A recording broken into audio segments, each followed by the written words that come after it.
Welcome to podcast 543 of Get Paid for Your Pad. We are your hosts, Jasper Rivers and Eric Muller. And today we are talking about converting old school vacation rental communities into modern short-term rental experiences. Eric, are you ready to dive into this amazing topic today? I am, Jasper. Yes. Why do you always have to laugh when I introduce the topic? I just I find life amusing because because there's just, there's always so much going on behind the scenes, and now we're live doing a podcast on one of our favorite topics. So yeah, man, I'm excited to dive into this. Obviously, we talked about it a little bit in the past. Of like what we see as the biggest opportunity of converting what we call old vacation rental communities into modern short-term rental experiences. So, we'll see. We're, obviously this is very, very present to what we're doing with Freewyld and the model, and I think it's going to evolve this year and into next year. But yeah, let's talk about how we came up with this and why we think this is the biggest opportunity. Obviously, if you guys have been following us, maybe, you're new to the podcast, but we purchased a old vacation rental community. When was that? A year and a half ago? September 2021. Feels like yesterday. But yeah, bought this old vacation rental community, and just with some modern touches on the marketing, on the operations, on the messaging, we were able to increase the revenue pretty quickly on that, right? And the occupancy. Do you remember the numbers of? We should have prepped for this, but do you remember the numbers ahead off the top of your head on that? Was it first 45 days we increased occupancy and ADR? Yeah. Like we bought it in September, and yeah, within a few months we were up like 30% or so. Yeah. Can you still hear me? Yeah. All right, cool. So, and through that process, what we recognized is that there's this huge sector of the market that have been in business for many, many years, right? They have these old vacation rental, either single family homes or boutique hotels, cabin communities, all of that have been ran as almost like campgrounds for 20, 30, 40 years that are in great locations, and the old guard is kind of like retiring, kind of passing it off to the new guard, right? I see the biggest opportunity and where the industry is moving is individuals and larger companies, and what we're trying to do with Freewyld is coming in and acquiring these older properties, bringing it up to a modern standard, and not just design, but the full experience, the check-in experience, the cleaning, the amenities, the marketing, all of that, turning it into a full experience. And I think we're going to see dramatic increases when it comes to revenue on those properties and equity, of course. And I just think that also aligns with what's happening to the industry, with more regulation coming into place with short-term rentals, more competition coming into place with short-term rentals. And it's just getting, I think it's the market. A lot of urban markets are getting saturated. And I see a lot of these old vacation rental communities and boutique hotels really be in the way to ultimately scale real estate wealth in the short-term rental space.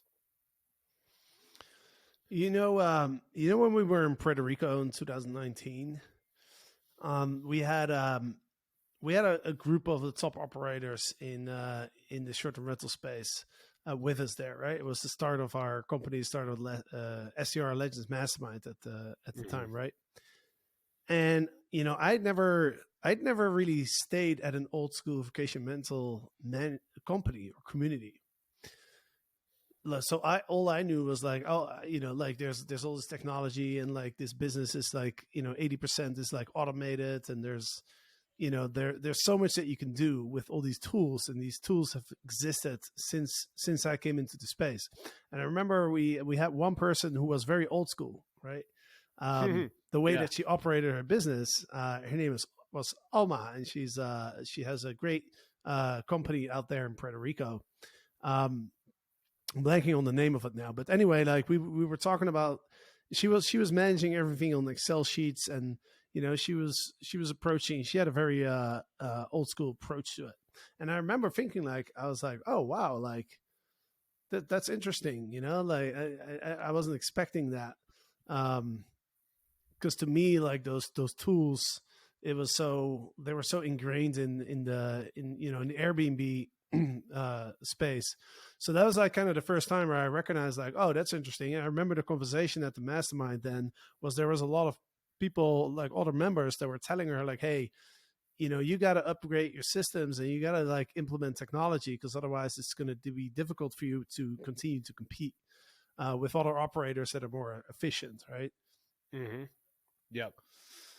She So that partnered was with a modern short-term rental manager to take over her business, right? Because like what she did really well was able to she knew the people in the marketplace, and she was able to sign on clients really well. But what she was struggling with was the industry changed from this like back of the napkin style property management to this modern short-term rental side, right? So he came in with all of his technology and was able to streamline the experience. So there was a great partnership there.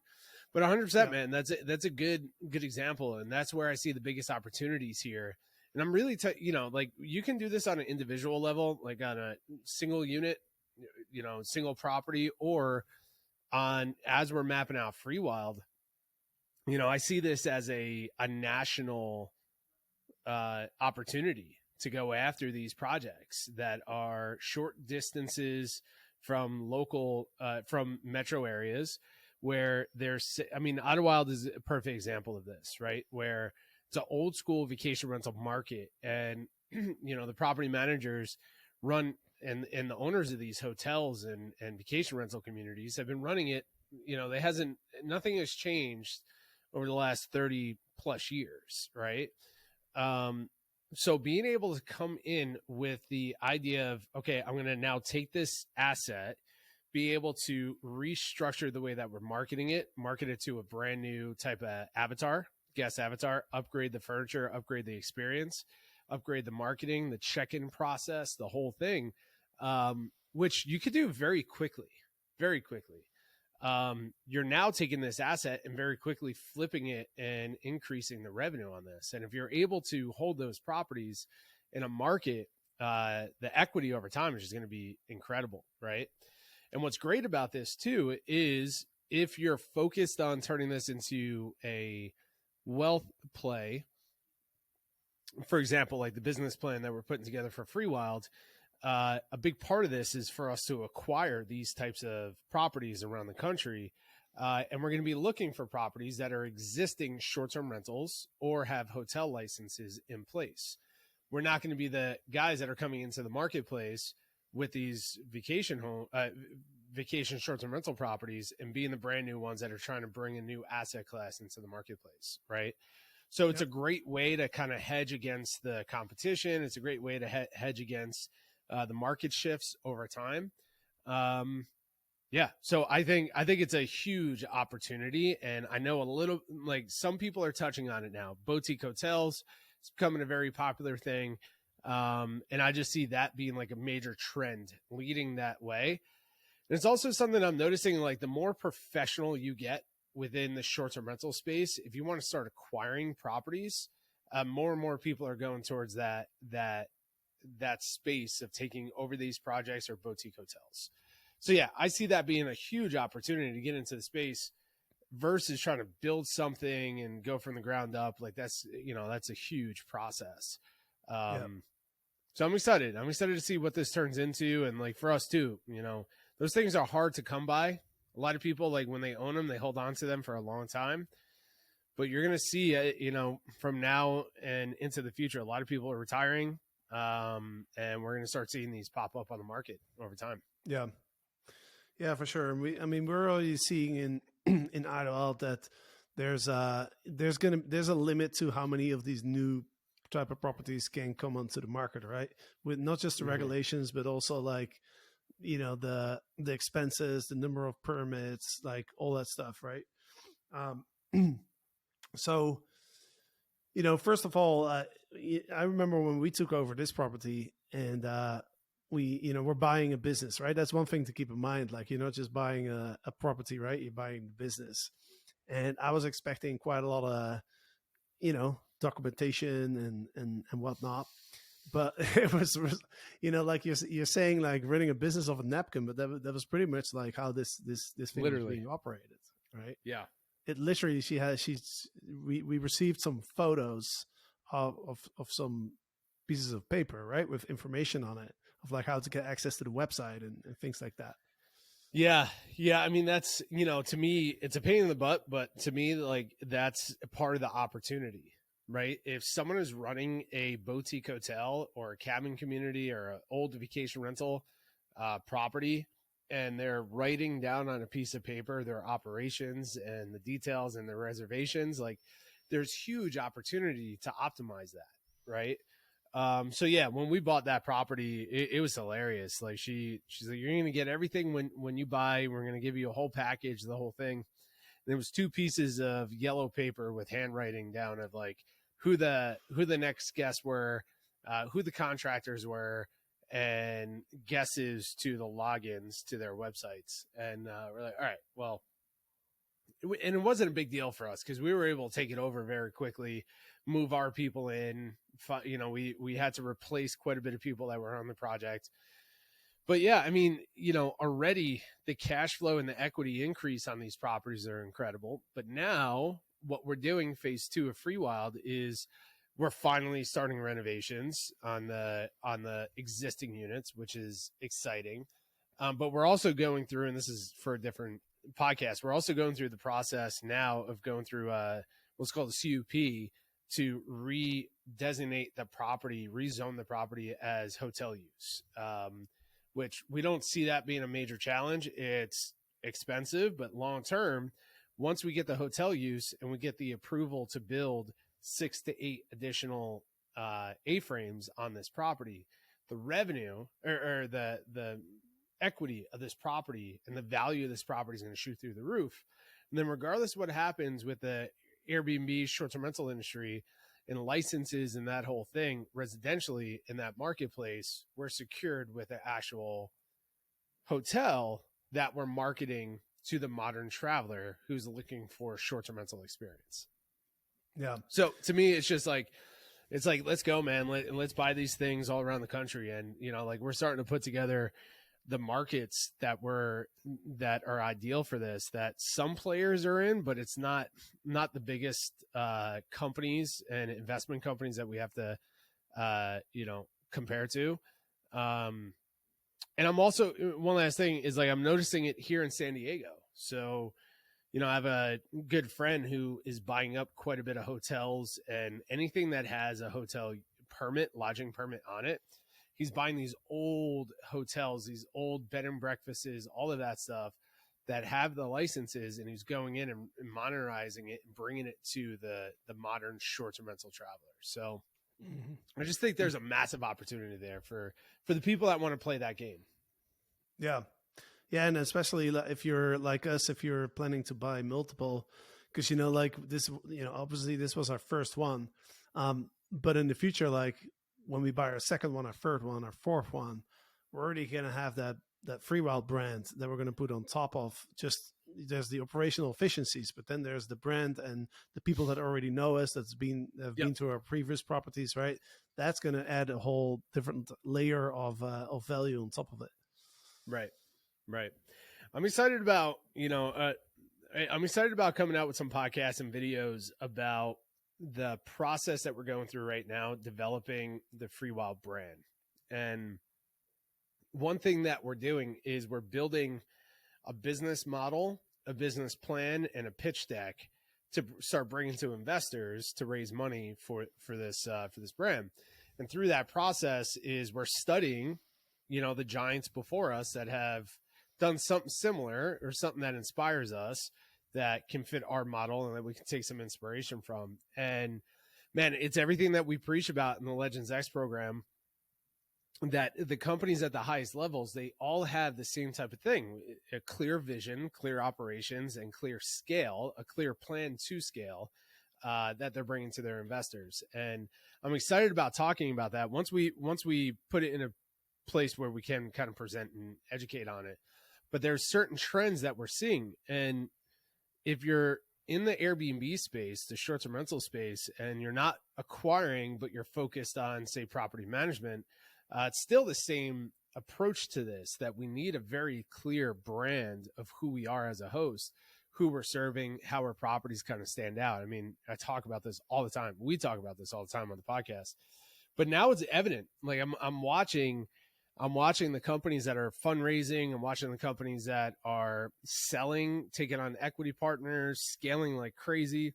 And they all have the same type of ingredients, which is very interesting to watch. So I agree. Like once we launch the Freewyld brand and what goes behind it to scale that brand, once you start picking up these old vacation rental communities, boutique hotels, short-term rentals, and you slap the brand that you're developing there, you have a bit of a different play in place. You don't have to just rely on the OTAs, right? Like there's a lot of direct to consumer brands that are out there that are doing extremely well, scaling their short-term rental brands off of Airbnb and going direct to the consumer, right? Mm-hmm. Which is a whole nother model and different focus on when you're growing. But the value of your company when you play at that level is, it's twofold, because it's not or tenfold. It's not just the asset, the income that you're bringing in through the real estate or through the short-term rental, but also now you have brand equity, which opens you up to so much more possibilities, extra lines of income. You can sell the brands, you can hold the real estate, you can sell the brand and the real estate. So yeah, this is like true wealth creation.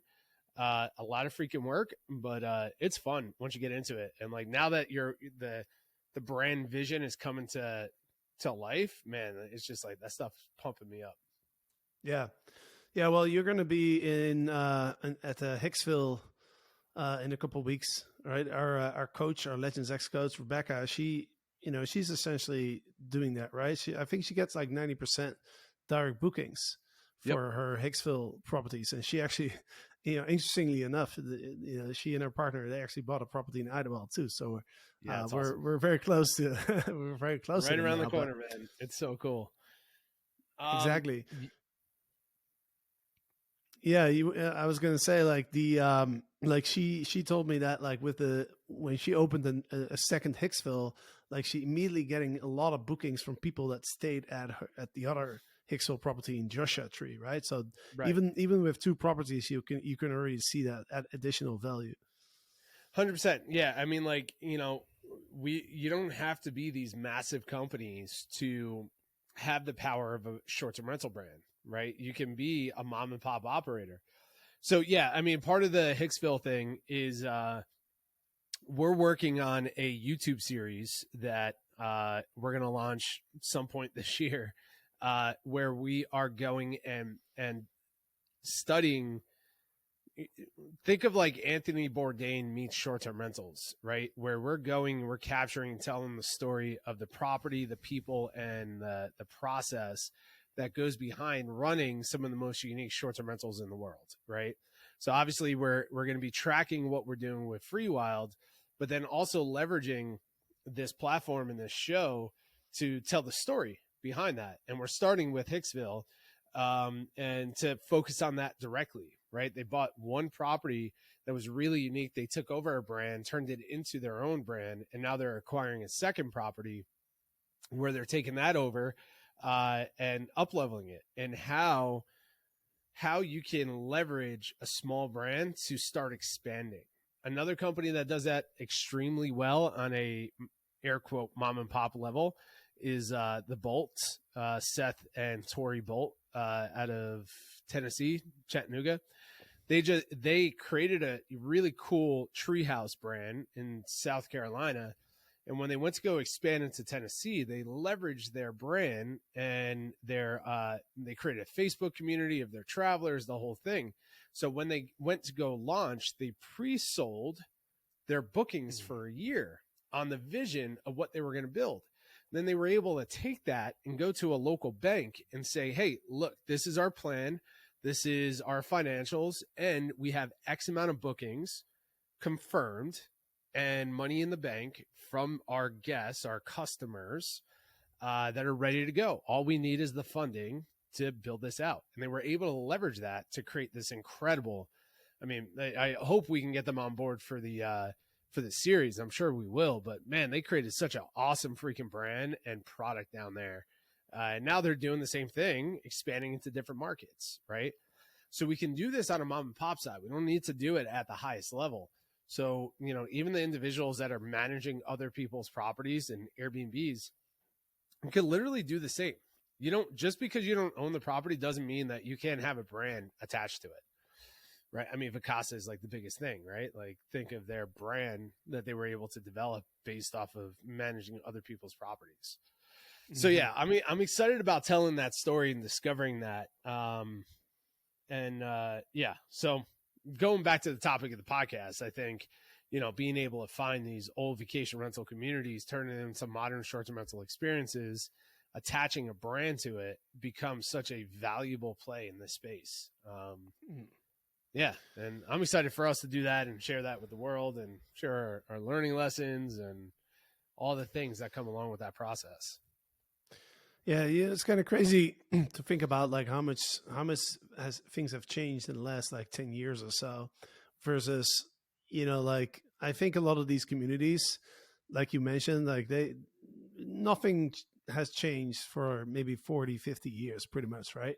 The experience of, you know, there's somebody to welcome you when you arrive and you get a key, and, you know, there's a maybe an old school phone. I always joke about the old school phones with like a wire attached to the wall that you still see in a lot of places. Like I asked my nephew, he's like 18, 19, and like I don't know I don't think he knows how to use that device anymore. Like a rotary phone.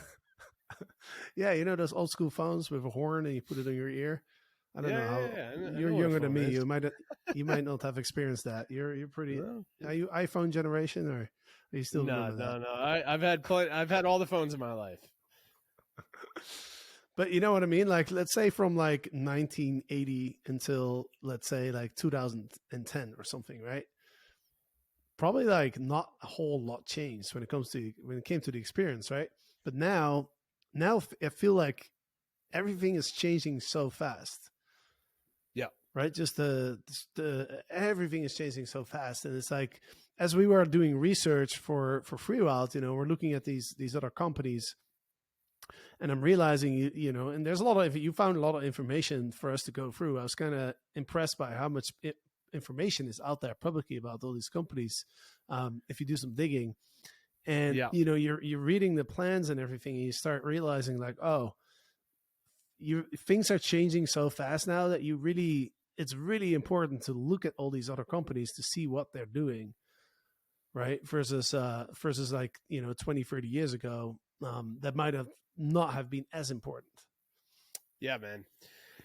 Yeah, it's, you know, obviously everything continues to change and evolve. And you know, again, a couple of weeks ago, maybe a month ago, we kept hearing the whole thing, B&B bust, right? And the more that I look into the marketplace and the industry as a whole, I realize I'm like the companies that and the hosts that focus on brand, they focus on a unique asset. They like everyone has something that's unique about them that they're bringing to the table. They're doing extremely well. So maybe on the next podcast, maybe this is going to be the first YouTube video that we launch, going into like the studying of the market research that we did that we're doing currently for Freewyld and the competitors that we see in the space against Freewyld. Those companies, they're raising millions of dollars. They're expanding like crazy. Their occupancy rates are through the freaking roof, right? And it's like their B&B bust does not exist to them at all, right? Because they have a clear vision, they have a clear asset, a clear avatar, they have clear ways of marketing to them. Then they have world-class hospitality systems in place and people, and they have a very clear way of scaling it, right? So maybe Airbnb is slowing down, and the average Airbnb host that's not focused on anything other than list it and forget it, or just has not yet experienced the process of turning what they're doing, the side hustle, into a real company, they may be affected by the slowdown on the OTAs, right? And that's going to happen. You have more competition, more listings, more restrictions. It's getting more expensive for people to travel. So like all this stuff, it comes into play for sure. But on the other side of the coin, when you talk to the people that are really in the industry, growing real companies, they're scaling like crazy. They have zero plans of slowing down. There's zero writing on the wall of B&B bust, right? And it's purely just a way of, in my opinion, marketers to grab your attention. And two, the individuals that are really not tied into the market, they may be playing just on a smaller level, 1 or 2 listings. The moment that their business gets affected, they believe psychology that we're going through this bust. But in actuality, just like any other market, from beginning of time, we have the ups and downs for sure. But there's so much freaking growth, man. Like so much that you and I are putting everything into scaling this company right now. And our competitors that we look at, I don't even want to call them competitors. They're, these other companies that are at the scale that we want to get to, they have zero plans of slowing down. It's pretty incredible to watch and inspiring. So yeah.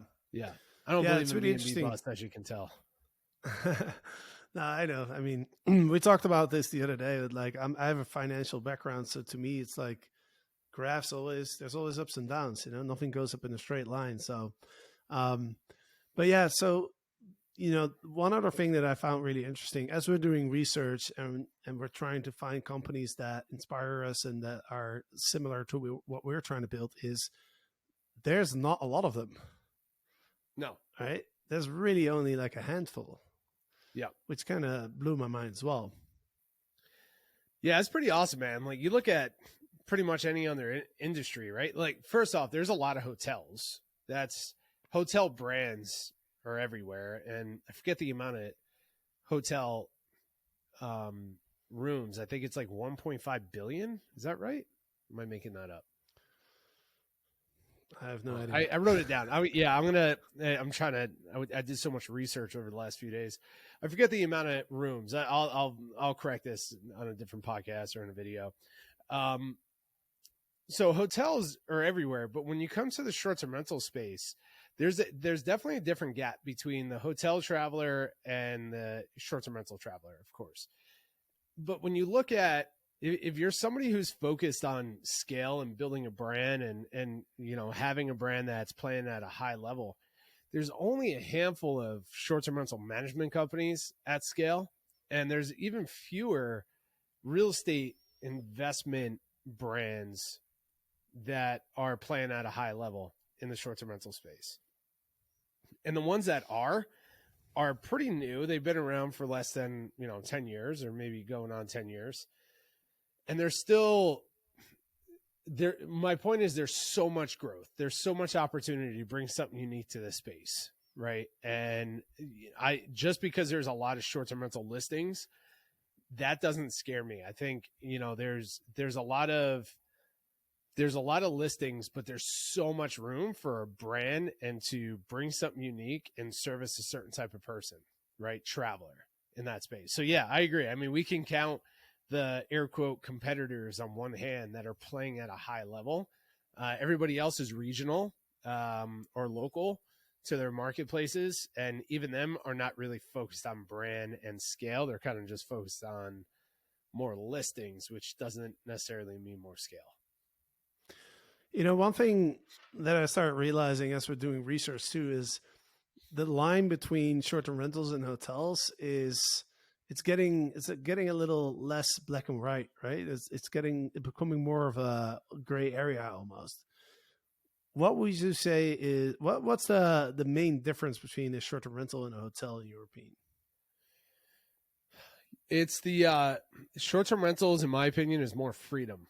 Right. So in a hotel, we're looking at boutique hotels and we made an offer on a couple over the last few months. And With a hotel, you're targeting somebody different who's looking for a different type of experience in your marketplace.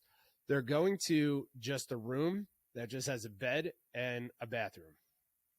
No kitchen, no real living area, and they're surrounded by other people in other walls. There's no freedom to that experience. There's a that serves somebody for sure, and an experience without a doubt.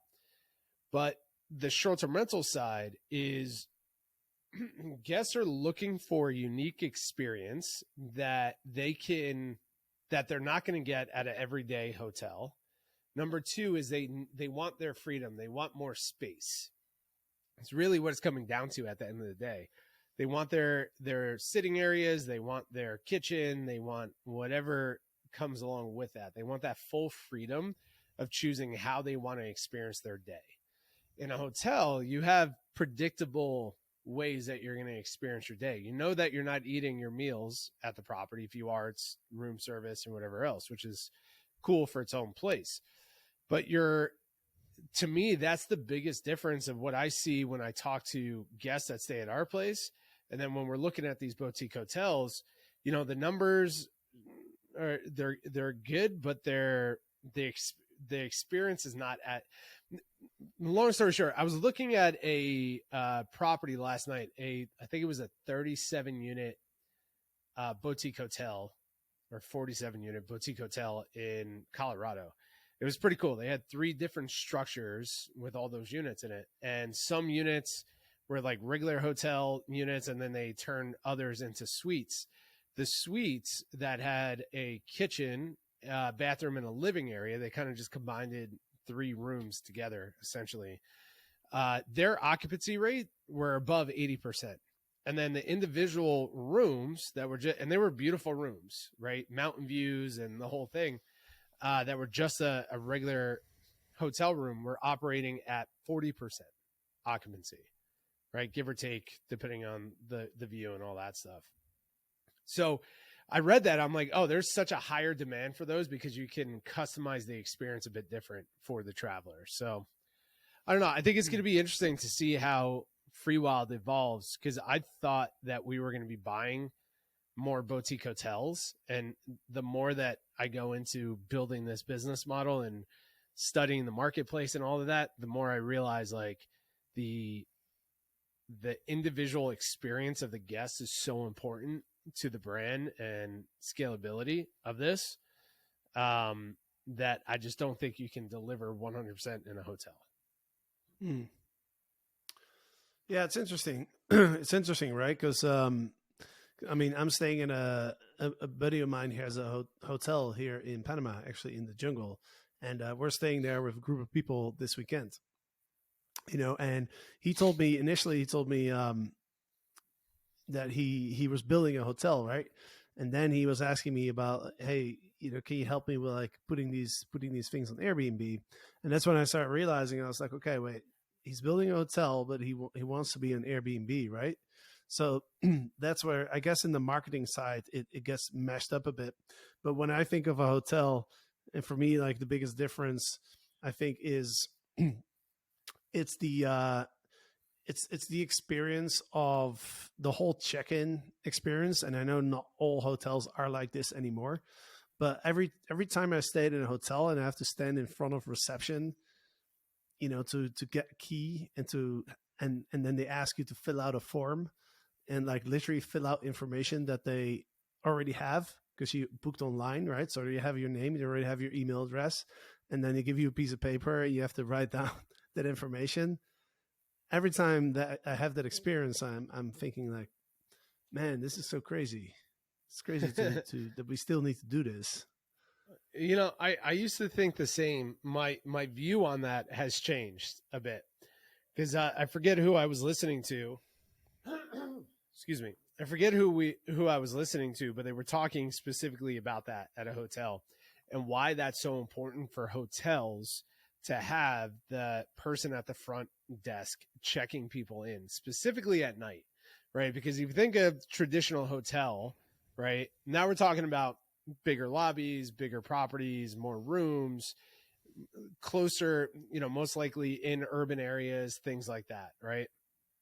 Those experiences, you have so many people staying in those properties, and especially if you're in urban areas, this is actually a gatekeeper to who's entering into the property, right?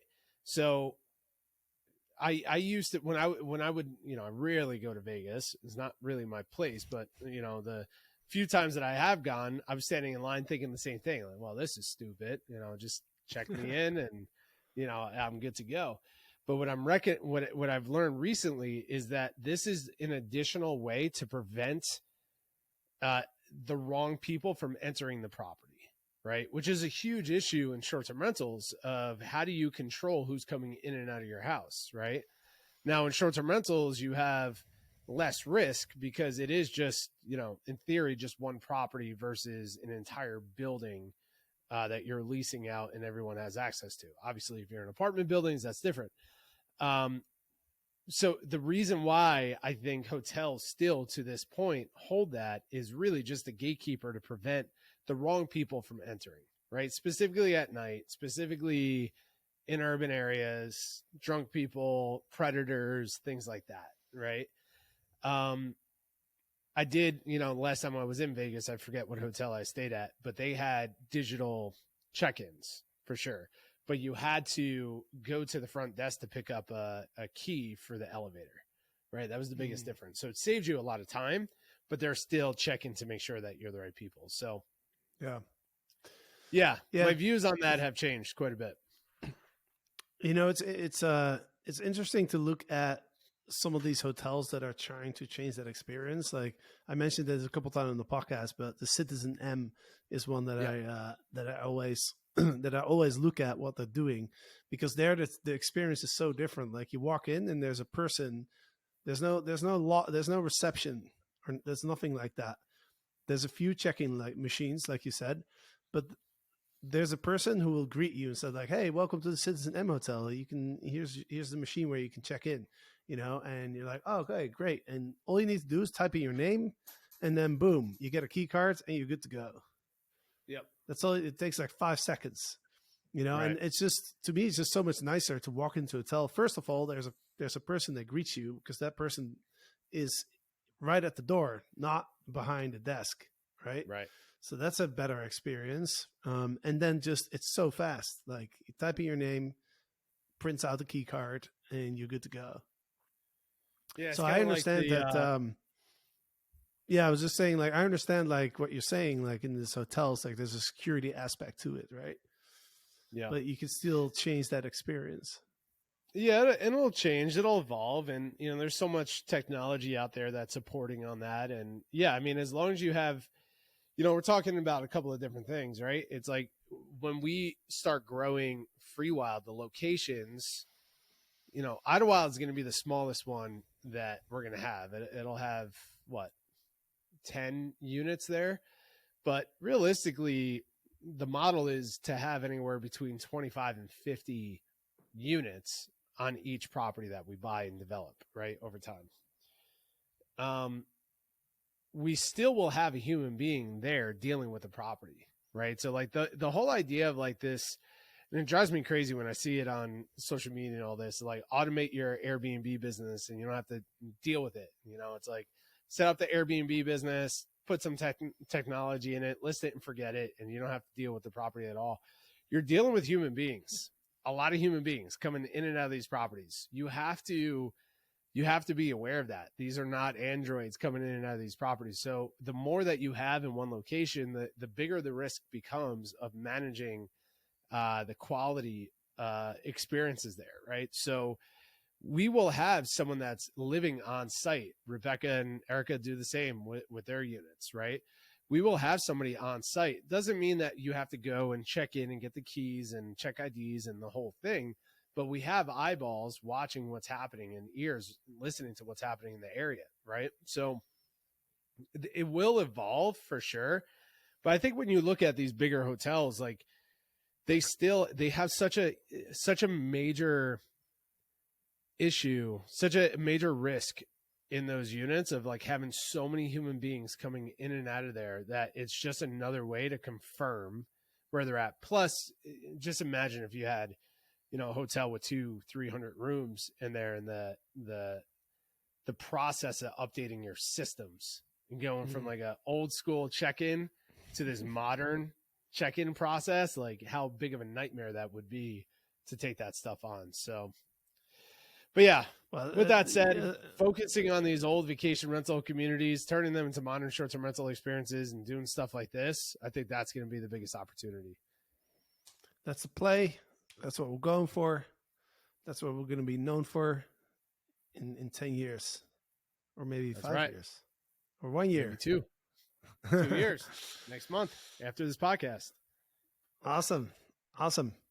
All right. Any final thoughts before we wrap up? Cheers. That's it. Stay focused, stay energized. Make sure that you guys are listening and learning from the right people. You surround yourself with the right people. There's a lot of negative people out there, man.